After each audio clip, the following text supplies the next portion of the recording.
Now for you General Motors truck lovers, how about an old 100? All original. Yep, I'd say that engine's about as original as it gets. Rust and oil spots and all.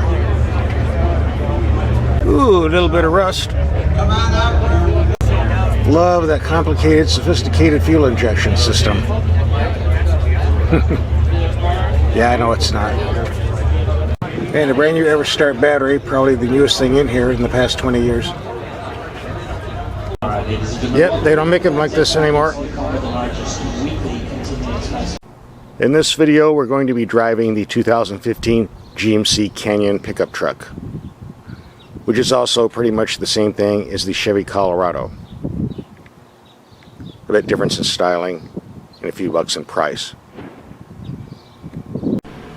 Now we did order a 2015 Chevy Colorado that looks something like this, but before we could get our hands on it, somebody smashed it up.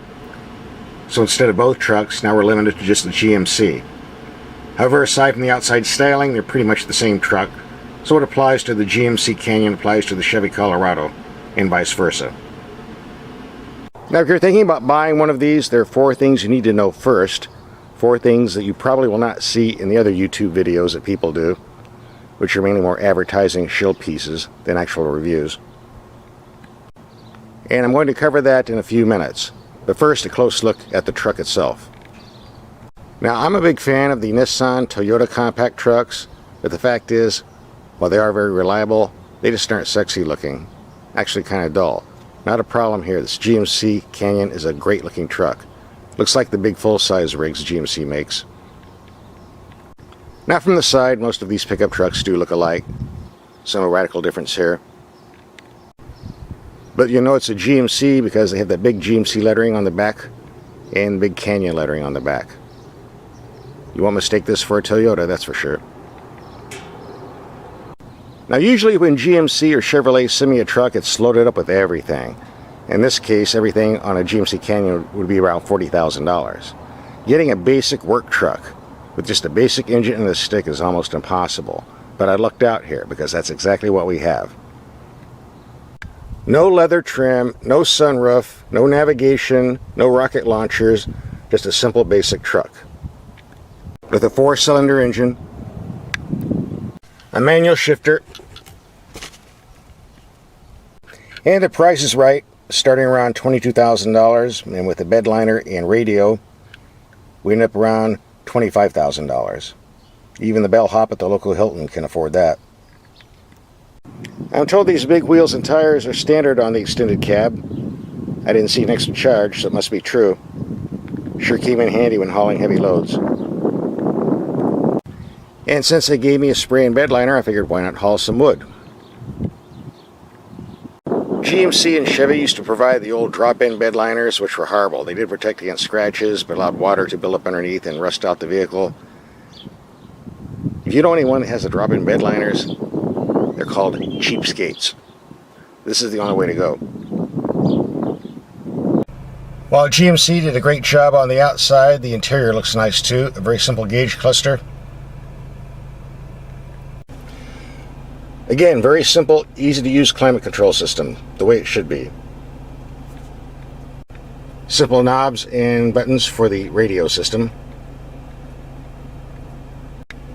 A decent sized glove box. A console in the middle for more storage. And this chime is so loud it's going to blow your eardrums out, a common trait on GMC trucks. You don't send me an email telling me you can adjust the volume, I know that. It's down to the lowest. And I'm going deaf. The rear seats are okay for small kids unless you put the front seat all the way back. You only got about 3 or 4 inches. So then you'll need kids without legs. Be warned.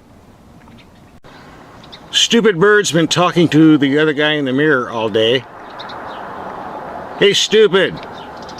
You're talking to yourself.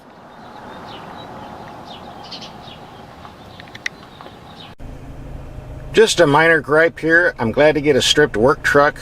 But still, guys, you think you would send me satellite radio? Isn't that standard on almost all Korean cars nowadays? AM/FM is cruel, unusual punishment. Now, I told you there are 4 things you need to know before you get into a GMC Canyon or Chevy Colorado. Let's start with number 1. Many years ago, there was a first generation GMC Canyon truck line. They were not very good vehicles. The inline engines looked good on paper, didn't perform in the real world.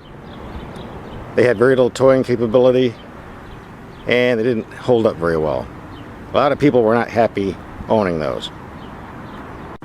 On the other hand, this is a totally different vehicle, really has no relationship to the previous one, which makes me wonder why GMC didn't change the name. I mean, Ford wouldn't use the Edsel name again. I don't know why they're using the GMC Canyon name again, but that's their business decision, not mine. Bottom line is, this is a totally different truck, miles ahead of that older model. So if people are telling you, hey, don't buy a GMC Canyon or Chevy Colorado, because I had a buddy of a buddy years ago that, well, don't listen to that, because this is a totally different truck. So let's get that out of the way right now. Number 2, there are a lot of old timers out there that remember the days when a manual transmission would outperform an automatic transmission. That's really not true anymore. This base 4-cylinder engine puts out 200 horsepower, and with the manual gearbox is rated at 19 to 26 mpg. But with the 6-speed automatic over the 6-speed manual, you'll see 20 to 27 according to the EPA figures.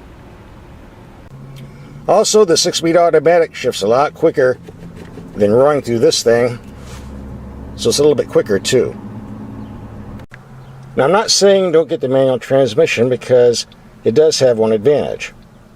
For instance, if an automatic, when they brake, go bad, you get no warning. They die right on the spot. Manual transmission with the clutch, you get lots of warning. The clutch might slip a little bit. You might get some crunching in the gears. I drove on a bad clutch for 2 years once. Had no fiber left on the plate, but it still ran. So you get lots of warning when something goes wrong. So when this truck gets to be 10, 20 years old, you're less likely to get stranded somewhere. Plus, some people like shifting simply because it gives them something to do when they're driving. And this is a pretty good gearbox. The throws are a bit on the long side, but you expect that in a truck. This isn't a car after all. So bottom line, folks, you're better off with the automatic, but if you just have to go with the manual, this is a good one. So that'll be a good choice too. Just know what you're getting. Number 3, a lot of people think because these compact trucks are smaller and have smaller engines, they get better fuel economy than the bigger trucks with bigger engines. Sorry guys, not really true. And here's why. If you look at these square-shaped front ends on pickup trucks, you take the number of cubic inches of front end pushing all that air at freeway speeds, then you divide the number of cubic inches under the hood. In many cases, the smaller trucks, the smaller engines, are actually working harder to move the vehicle than the big trucks. Simple mathematics. Now on the Chevy Colorado, you can order a 3.6-liter V6 rated at 305 horsepower. An excellent engine, by the way. It's rated 18 to 26 mpg. But on the giant GMC Sierra, we get a 4.3 V6 engine, rated at 285 horses, at 18 to 24 mpg. Overall, not much difference. Now for our test, we're dealing with the 200 horsepower 4-cylinder engine. I've already taken the gas mileage off this. It's 18 in the city, and on the freeway it's 75 miles per hour plus, around 22 to 23. If you drop off the expressways doing 60 miles per hour, you might edge up to 25 mpg. That's the real world figures, folks. Now compare that to the big Dodge Ram I had with the big 300 plus horsepower V6. I got around 17 to 23. Again, not that much difference between a smaller truck and a big truck. And number 4, you would think that smaller trucks have a shorter turning circle. In many cases they don't. A full-size GMC Sierra is around 44 feet in a circle. The little tiny Toyota Tacoma is listed at 44 feet in a circle. This one's slightly better at 41.5 feet in a circle. And of course things vary on different trucks, different wheelbases, but basically the turning radius on this is pretty close to a full-size truck, which you'll find out when getting in parking spaces. So why buy a compact GMC Canyon over the full-size GMC Sierra? Well, cost is a factor because you're going to pay an extra $4 or $5 to get the full-size truck, and they have lots of more options at a bigger, higher price. The fully loaded GMC Canyon, I think top off around 40,000. You go with the full-size Sierra, you can run up to the stratosphere. For example, we recently tested this big GMC turbo diesel, a big monster for around 65 grand. If you want to watch that test, we have a link coming up at the end of this video. Secondly, these smaller trucks are easier to maneuver in heavy city traffic, especially if you're going at freeway speeds. Don't you have somewhere to go or something to do besides hang around my workshop? And I do have to remind you, you don't really live here. Beat it.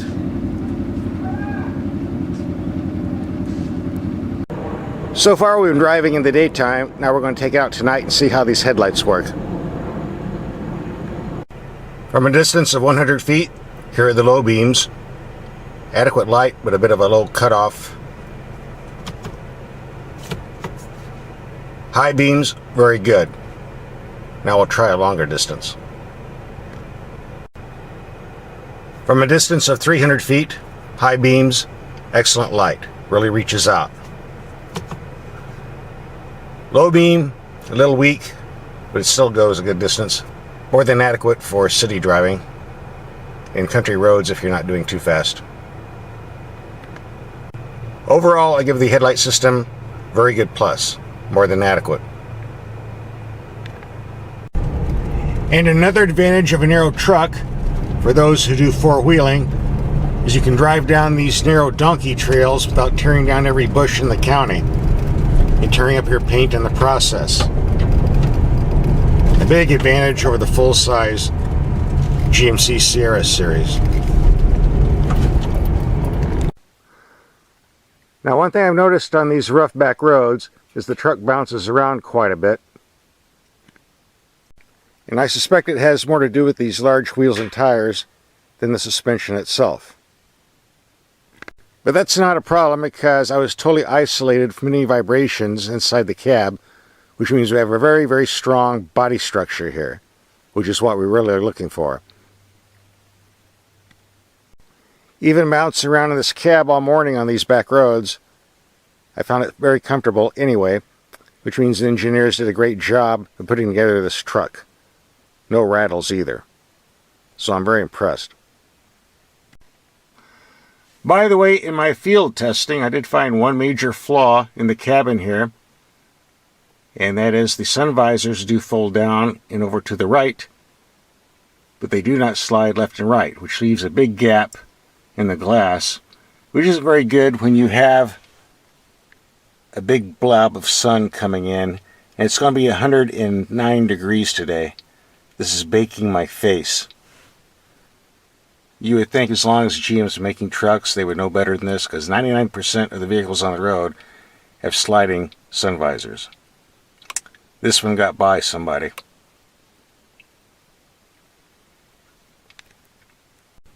Even though I've got two-wheel drive instead of four-wheel drive, these big tires and wheels certainly help off-road. And I was very impressed with the off-roading capabilities here and the amount of gear this carries. But the truck is getting dirty, so it's time to take it back into town and give it a wash job. Plus, as you can see by the truck's thermometer reading, it's 106 degrees outside and it's not even lunchtime yet. We're planning on hitting 111 in the afternoon. So it's getting a little hot out here. Fortunately, General Motors makes great air conditioning systems. So let's get that baby powered up.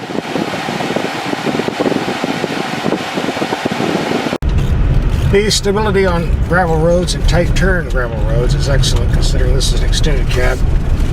Again, I'm sure these big tires help. Oops! Still impressive.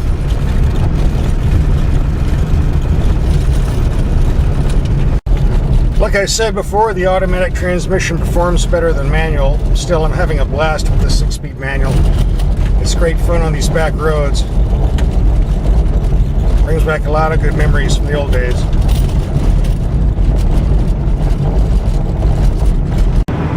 This is a comfortable freeway cruiser, by the way. Nice stability at high speeds, too. Four-wheeling trip number 2. Hey, get that camera on my face. I don't want to be on YouTube. Trust me, nobody wants to see you.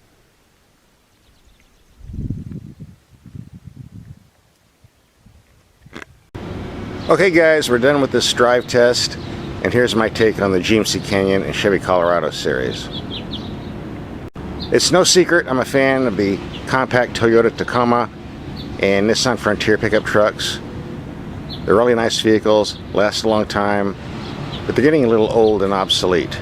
For example, the 4-cylinder engines, they put out what, about 160 horsepower, but here on the GMC Canyon we're looking at 200. On their V6 engines they're around what, 240.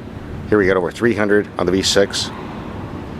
And the gas mileage on the older V6s on the Toyota and Nissan are kind of bad. I mean, 16 to 21 on a 4x4. Even the GMC Sierra with a V8 can match that. So in this vehicle you get more powerful engines, better fuel economy, definitely better looks, a nice interior, a smooth, comfortable ride, and a decent price. Plus GMC usually offers big discounts. Won't get that on some of the Japanese brands. So you guys at GM, you did a good job, and if you can keep the quality control up and the repair bills down, this is going to be a very successful truck. I liked it a lot. Now for those of you who like the bigger GMC trucks, we have this coming up. Now if you need a larger GMC truck for more hauling, this large GMC turbo diesel is certainly worth a look. We have the link up here on the screen if you want to watch that test. It was nice for a price of a small condo, not cheap. But we all know we'd like to have one, right?